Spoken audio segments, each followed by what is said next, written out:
Hi everybody, I'm Dana Shoaf, editor of Civil War Times Magazine. I'm here with Melissa Lynn, director of photography, behind the camera. And you know how they say March either comes in like a lion or a lamb? Well, I'm going to say it's coming in like a lion today because it's cold, it's windy, it's raining, it stops raining, the wind picks up. But regardless of that, we are glad to see you here on our first Mondays on the first day of March. And we are on the Bristoe Station battlefield, okay, which is a really cool site, and we're going to have a couple guests come on and talk to us about it in great detail. But I want to orient you a little bit exactly where we are, because of course Bristoe Station was the site of a large fight in October of 1863 following Gettysburg, and going back about a year in August of 1862, another battle was fought here before the major Battle of Second Manassas. So there's a lot of great history here at Bristoe Station. And the Prince William County Park Association has done tremendous work partnering with other organizations to preserve a lot of the battlefield. Now, I'm standing on what is a 63 battlefield in a Confederate artillery position. This was David McIntosh's artillery battalion location on this hill. And Melissa, if you can let people see, there's a house, and we're going to pan to the right of the house. You can just make out a section of the railroad embankment down there where the Orange and Alexandria Railroad ran during the Civil War era. And on October 14th, 1863, the Second Corps of the Army of the Potomac was behind that embankment, fending off attacks by A.P. Hill's men.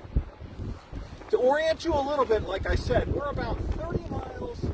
D.C., I would say, is about 30 miles to the northeast of us. We are looking, if you go in this direction, it's not really north, but Manassas Junction is just about a few, not too far away. You can actually see, if the trees weren't here, you could see some cell towers and stuff from Manassas Junction.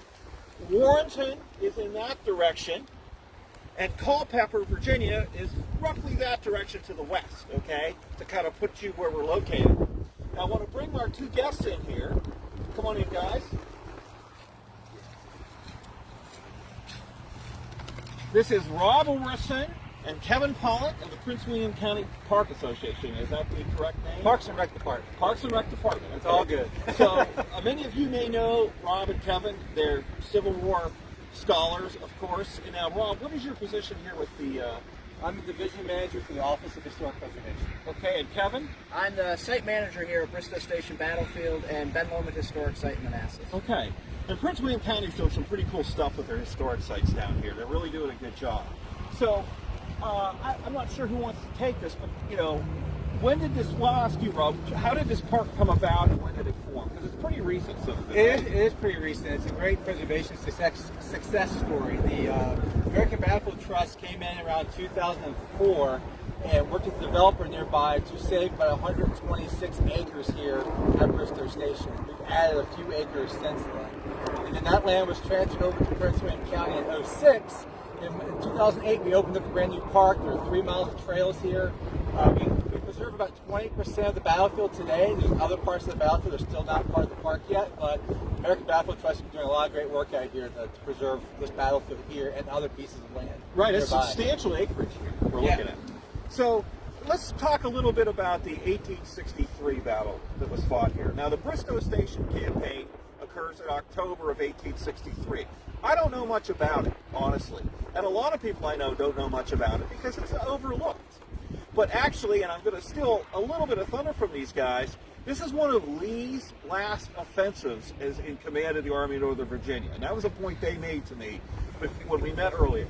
Because what happens is the Army of the Potomac and the Army of Northern Virginia are fighting basically along the Orange and Alexandria Railroad. It's sort of at the core of their movements. When this campaign begins, they're along the Rappahannock River, correct? Yep. Okay. And so Lee tries to turn Meade's right flank. Meade will, however, retreat toward Washington on the Orange and Alexandria, pursued by Lee. And on October 14th, the rear guard of the Army of the Potomac, which is the Second Corps, is going to become engaged with A.P. Hill's portion of the Army of Northern Virginia. So it's a sort of a big rearguard action here. Kevin, you want to talk us through the campaign a little bit? Yeah, sure. So, as Dana talked about, this is really an overlooked campaign, really an overlooked period of the war. We think about the war just going from Gettysburg to the wilderness, basically, until Grant comes east. But there's a lot of maneuvering going back and forth between the two armies. By this point, expanding the picture a little bit, of course, the Federals have suffered a defeat at the Battle of Chickamauga, and so James Longstreet's troops, actually from the Army of Northern Virginia, had gone out west to take part in that Confederate victory. In response to that, the Lincoln administration is going to send 2 corps of the Army of the Potomac out west to try and relieve the garrison, or really the Army of the Cumberland at Chattanooga. And that's going to spur Lee to try and take the initiative again here in Virginia. Lee realizes that's probably the closest he's ever going to get to the numbers being even between the Army of Northern Virginia and the Army of the Potomac.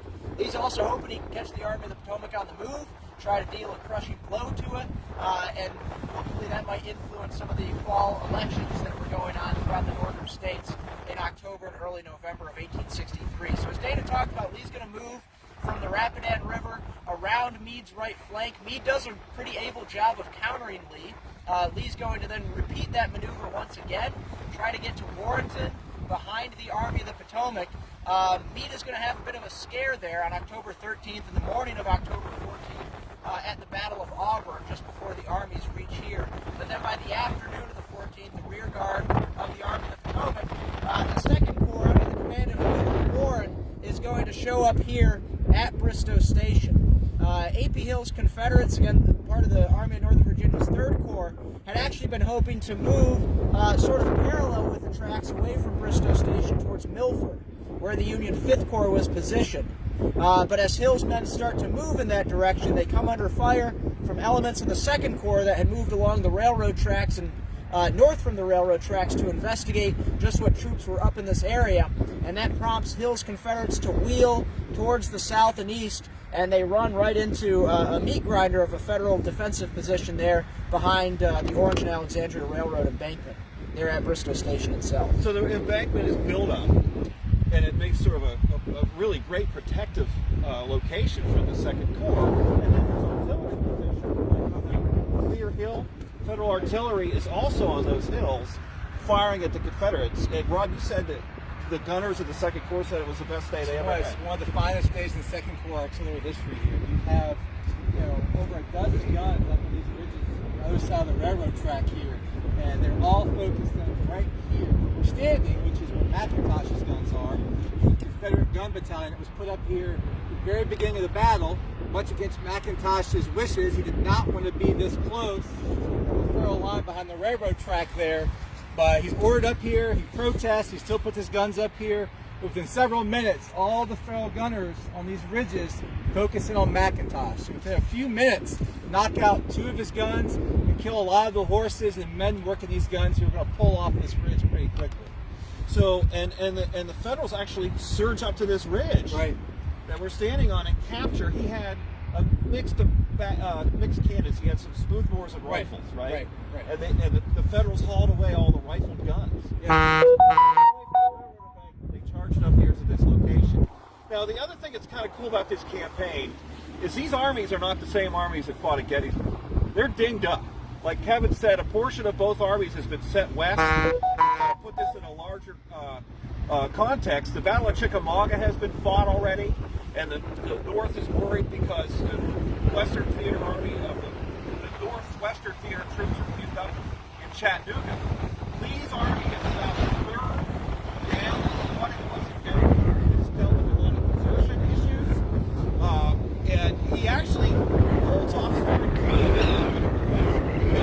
artillery forces to get everything. He was worried about the condition of his artillery.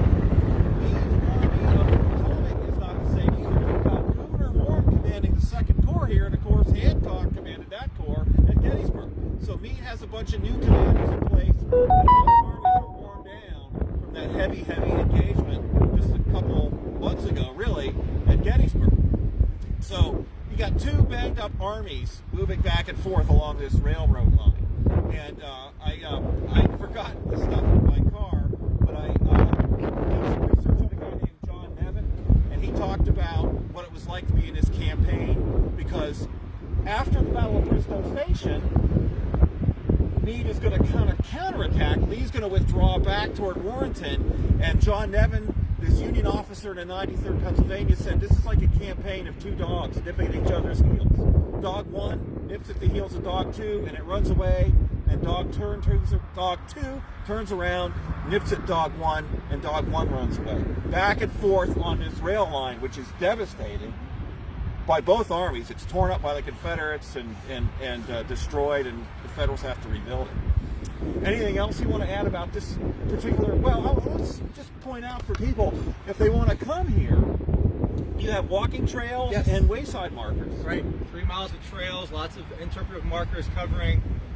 3 aspects of Civil War history here, and we're going to jump into the other aspects later this afternoon. Yeah. You have 2 major battles that are fought here. We're talking about October right now, 63. Large winter encampments here in 61, 62, and 63. The trails here cover all 3 aspects of that history. Yeah, this really should be visited by more people, because there's 2 battles fought here. You know, this area is fought over and worn out by the Civil War. And when they're not fighting here, the Union Army's camping here. You know, there's winter camp stories, there's 2 battles, lots of stuff. And you can see this trail goes on down, and there's Civil War trails markers around here too. Yeah, this is your old Prince William County stuff is on here, right? Yeah. So it's interpreted as well, and gives you some really interesting things to visit and look at, like, you know, this gallery about it. Overrun is really something by Second Courthouse. Anything else before we move on? I do want to say that a lot of this is one of the first major battles of the Civil War that includes conscripts, draftees. This tracks are recent additions to the Army of the Potomac through the Conscription Act. So some of these colonels and brigade commanders are kind of nervous about how these guys are going to perform along the railroad here, because some of them are conscripts. So that's another really good point. You know, it's a different army than it was just a few months ago at Gettysburg. You've got conscripts and draftees, not all volunteers, in the Army of the Potomac. It's the beginning of that shift. Kevin, you got anything else? Any particular anecdote about the battle you think is interesting to share? Yeah, I just think it's fun looking at A.P. Hill's performance here. Of course, famously, it might be a bit anecdotal, but Lee basically reprimands Hill the next morning as they're standing somewhere on top of this hillside looking over the battlefield and looking at the rows of Confederate dead that were here on this hill and then behind us, where Lee supposedly says something to the effect of bury these poor men and say no more about it. But the newspapers throughout the South were very critical of A.P. Hill. In fact, there's rumors spreading through North Carolina. Most of the Confederate troops that are caught in the crossfire of the Federals against the railroad are North Carolinians, and there's reports that A.P. Hill has been placed under arrest and is going to be court-martialed for what happens here. The Richmond newspapers talk about that it's the first time in history when an advancing army loses its artillery pieces to a retreating army. So this has a huge morale effect throughout the South and the North as well. It's heavily reported on in the papers, even if it's not quite so much reported on today by Civil War historians. This and the ending battle of the campaign at Rappahannock Station both get a lot of publicity in the northern newspapers because, you know, just as you said. And that rebuke that Lee supposedly gives to Hill, for Lee, that's pretty much a tongue lashing, basically. And you have to wonder, Hill didn't do so well at Gettysburg, and he doesn't do well here. And, you know, if Lee's frustrated with him and just, you know, okay, I've had enough, you know, get your act together. That's really interesting. We're going to move on. I think is the next stop. Take a look at the 1862. And kind of give you the dimensions of this property and all the stuff that you can see. Melissa, anybody that wants to say hi? We have lots of people on. It's really great to see so many people on. So we should say hi to Ed Glass. Hey, Ed. Hi to Harry Smeltzer. Hi, Harry. Smeltzer. Phil Spoggy is on. Hey, Phil. How's your new cat? Phil got a new black cat. Oh. Gene Seiler is on. Hey, Gene. Christopher Yole. Jerome Pawlak says hello. Is that someone? My dad, Yeah. Uh-huh. Thanks for showing up, Dad. Yeah, right. Mike Placido is here. Awesome.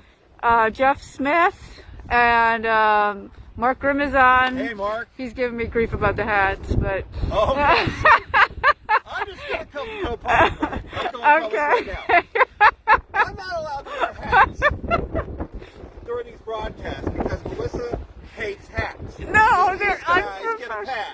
because it's nasty today, and they got Prince William County on their hats. So they're They're allowed very to, nice hats, fellas. They're very nice. I'm never allowed to wear a hat. They can get away with it. So that's what Mark is talking about. Yes, Sharita Benikofer is here. We'll see, Mark, maybe in the future. Okay. Before we go, and I do appreciate everybody tuning in, one last little thing. We are on Iron Brigade Way. Iron Brigade Unit Avenue. Iron Brigade Unit Avenue Alabama way. is a good way to search for this location, okay? Why is it called Iron Brigade Avenue? We're camped here. Okay. So when the developer was putting in the houses that were part of this neighborhood, when they preserved the park, they were looking for names attached to the battlefield, Okay. so they were camped here. So the Iron Brigade was camped on this hill? In this In its vicinity. general vicinity? Yeah. And what year was that? 60... March of '62, almost right. 62. They refer to it as Camp Snow. Yeah, Right, Camp after Snow. Very the- fitting for the weather we have today. Very, no snow, very but cool. Very wet, they Yeah. said. Very cool. So again, Right, the they got latest stuck year- here because of a snowstorm, correct? They did, yes. Yes. Stuck area with snow. Oh, Yep. okay. Well, Melissa, you briefly tell people, because Melissa's a big Iron Brigade from Wisconsin. She's from Wisconsin. Yeah. All right. I am. So- On Wisconsin. I'll just read it. I'll paraphrase what Melissa told me, because basically the Iron Brigade was camped here, and there was a huge snowstorm, and they were stuck here Right, for 4 days, for right? 4 days. So they called it Camp Snow. Yeah. And so it's cool stuff here at Bristoe Station. Yeah, they camped on Thomas Davis's farm, is that correct? And- We're right here Yep. at Thomas Davis's farm. Yep. Nice stuff. And we did see a train go by earlier, so that rail line's still used, and you get a really great perspective of its location and proximity to this artillery battalion where it was located. All right, folks, we're going to sign off for now, and we'll see you in just a little bit. We're going to shift to the other side of the property. This is Dana Shoaf with Rob Orrison and Kevin Pawlak and Melissa Wynn signing off from the Bristoe Station battlefield.